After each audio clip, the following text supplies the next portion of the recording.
अपना खुद का घर सुनने में कितना अच्छा लगता है ना।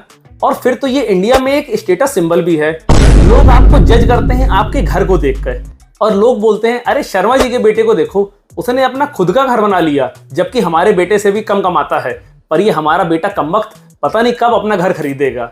और सबसे ज्यादा घर की जरूरत होती है शादी के टाइम, क्योंकि अगर आपके पास खुद का घर नहीं होगा ना तो कोई बाप अपनी बेटी नहीं देगा। उसको सब कुछ पसंद आ जाएगा, बोलेगा बेटा तो ठीक है, जॉब भी अच्छी करता है, लेकिन घर नहीं है अपना खुद का, हमारी बिटिया किराए के मकान में रहेगी क्या।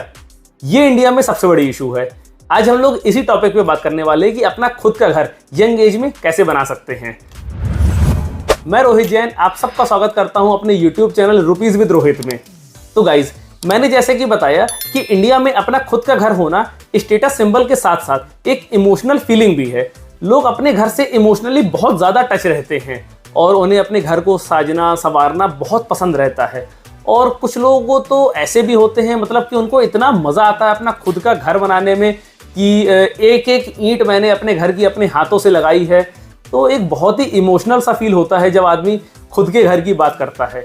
और ये ऐसी बात है जिस पे आदमी अपने सारे फाइनेंशियल भूल जाता है। उसको सिर्फ एक डायलॉग याद रहता है कि अरे भैया घर बार बार थोड़ी बनना है, घर तो मुझे जिंदगी में एक ही बार बनाना है। अब देखिए, जब आपने नया नया कमाना शुरू किया होता है ना, तब आपको लगता है कि आपके पास बहुत पैसा है, क्योंकि आप स्टूडेंट लाइफ से जस्ट अर्निंग की तरफ जा रहे होते हो। तो जहां आप स्टूडेंट लाइफ में 10,000 में अपना पूरा खर्च चला लेते हो, वहीं जब आप नौकरी पे जाते हो और अगर आपको 20,000, 25,000, 30,000 तक महीना मिलने लगता है, तो आपको ये लगने लगता है कि यार मेरे पास तो बहुत पैसा आ रहा है, क्योंकि अभी तक आप 10,000 रुपये खर्च कर रहे थे। अब आपकी खर्चे करने की जो कैपेसिटी है थोड़ी सी बढ़ गई, लेकिन जो 10,000 आपके पास सेव हो रहा है ना, वो पैसा बहुत ज़्यादा लगता है। लेकिन गाइज ऐसा नहीं है, क्योंकि जैसे जैसे आप कमाना शुरू करते हो आपके खर्चे भी बढ़ते हैं, आपकी रिस्पॉन्सिबिलिटी भी बढ़ती हैं।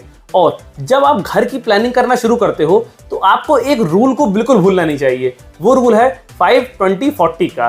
देखिए ये गाइज, ये एक घर खरीदने का मूल मंत्र है, और इसके अगर आप घर खरीदोगे तो आपको लाइफ में कभी भी फाइनेंशियल क्राइसिस देखनी नहीं पड़ेगी। और इसका एक रीजन ये भी है कि इस रूल को इसलिए बनाया गया है कि जिससे आपको किस बजट का घर खरीदना है ये आप अपने लिए सेट कर सको। क्योंकि देखिए, घर की जो कीमत होती है, अब जो अपना घर होता है उसकी तो कोई कीमत नहीं होती है, वो तो अमूल्य होता है और ना उसकी कोई कीमत आंक सकता है। लेकिन फिर भी जब आप नए घर खरीदने की बात आती है ना, तो नए घर खरीदने में आपको सबसे पहले देखना पड़ता है अपना बजट। क्योंकि आप मार्केट में जाओगे तो आप देखोगे कि 25 लाख का घर भी है, 25 करोड़ का घर भी है, 10 करोड़ का विला भी है।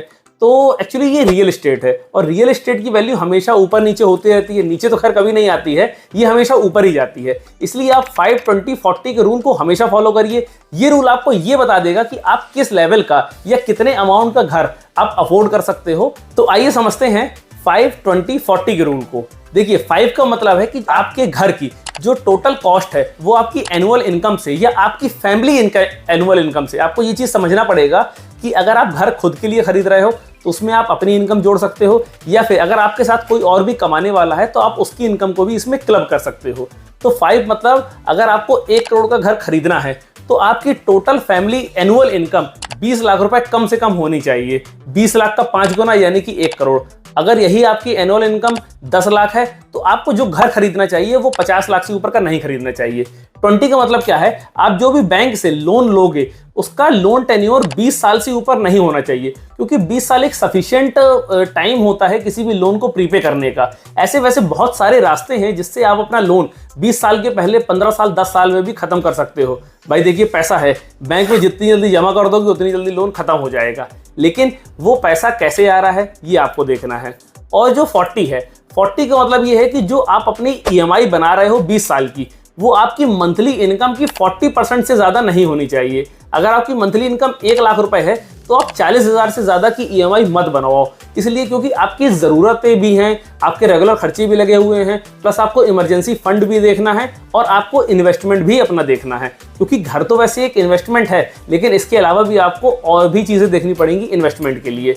तो इस रूल को फॉलो करिए, 5-20-40।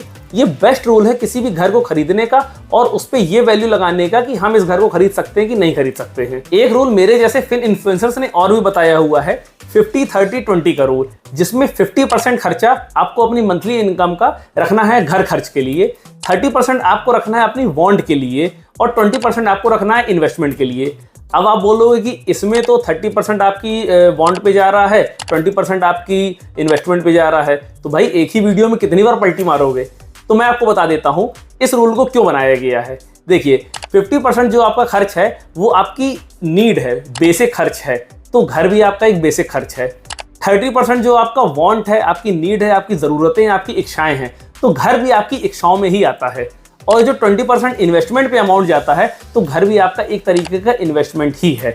तो इस तरीके से आप 20% अपना डेली नीड के खर्चे से निकाल सकते हैं, 10% आप अपनी इच्छाओं से निकाल सकते हो और 10% आप अपने इन्वेस्टमेंट से निकाल सकते हो। इस तरीके से ये 40% का अमाउंट आपको मिल जाएगा जिस पे आप EMI पे कर सकते हो। तो गाइज ऐसा नहीं है कि हर चीज का सिर्फ एक ही रूल है, रूल सबके अलग अलग हैं, लेकिन आप उनको अपने अकॉर्डिंग मॉडिफाई भी कर सकते हो। और ये भी बात मैं आपको बताता हूँ कि ऐसा नहीं कि अगर किसी फाइनेंशियल गुरु ने आपको एक नियम बता दिया तो उस नियम के अलावा दुनिया में कोई नियम नहीं चलेगा। जी नहीं, ऐसा नहीं होता है।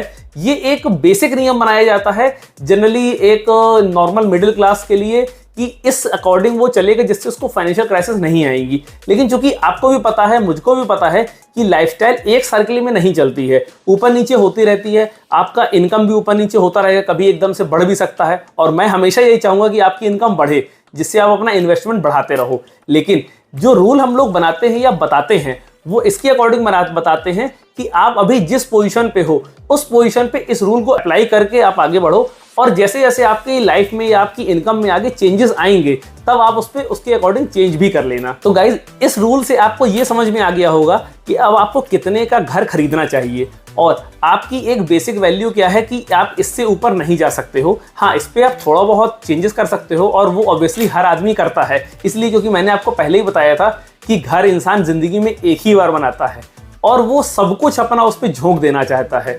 वो उसको कहीं से अगर लोन भी लेना पड़े ना तो वो एक्स्ट्रा लोन भी ले लेगा, लेकिन बोलेगा यार घर अच्छा बनना चाहिए क्योंकि घर में सिर्फ एक बार बना रहा हूँ। लेकिन गाइस कुछ लोग ऐसे भी हैं जो पूरी जिंदगी अपना घर नहीं बना पाते हैं, वो रेंट के हाउसेस में रहते हैं, रेंट के फ्लैट में रहते हैं। तो गाइज और बहुत सारे लोगों ने ये भी जानकारी दी है कि renting is better than buying. तो गाइज इसके लिए मैंने एक नेक्स्ट वीडियो बनाया हुआ है। इस नेक्स्ट वीडियो में मैं आपको बताऊंगा कि रेंटिंग और बाइंग में क्या बेटर है आपके लिए। तो आप जल्दी से इस चैनल को सब्सक्राइब कर सकते हैं जिससे आपको अगला वीडियो जल्दी से जल्दी मिल जाएगा। और उस वीडियो को देखते ही आपको ये बिल्कुल क्लियर हो जाएगा कि आपको रेंट के घर पे रहना है या आपको अपना खुद का घर खरीदना है। तो ऐसे और वीडियोस को देखने के लिए सब्सक्राइब करते रहिए मेरे चैनल को रुपीज विद रोहित। जय हिंद, जय फाइनेंस।